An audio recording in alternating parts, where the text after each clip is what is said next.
President Obama's love of good food had him enjoying another Christmas tradition in Hawaii this week. He and First Lady Michelle Obama dined at a Japanese restaurant in Waikiki.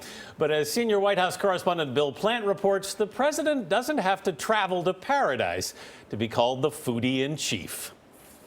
President Obama has dined at some of the trendiest restaurants in the world, from Japan That's some good sushi right there.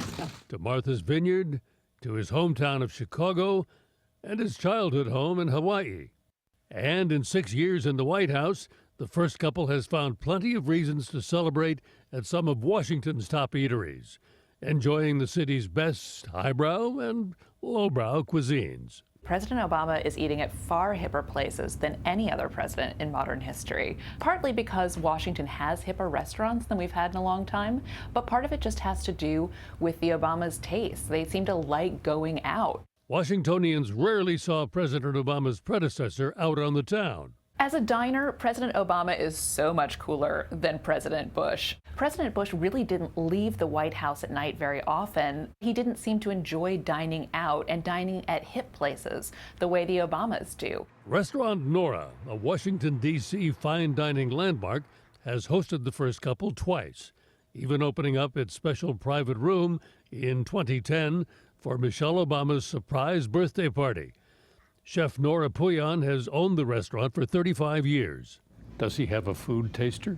Well, you know, there's a secret service person is in the kitchen watching what we're doing. They stand, you know, they're everywhere. They're at every entrance, and they're at the kitchen, they're at the entrance door.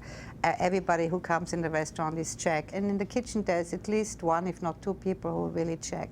Camilla Rothwell handles special events for the restaurant and helped plan the First Lady's birthday. It was a surprise party for Michelle Obama.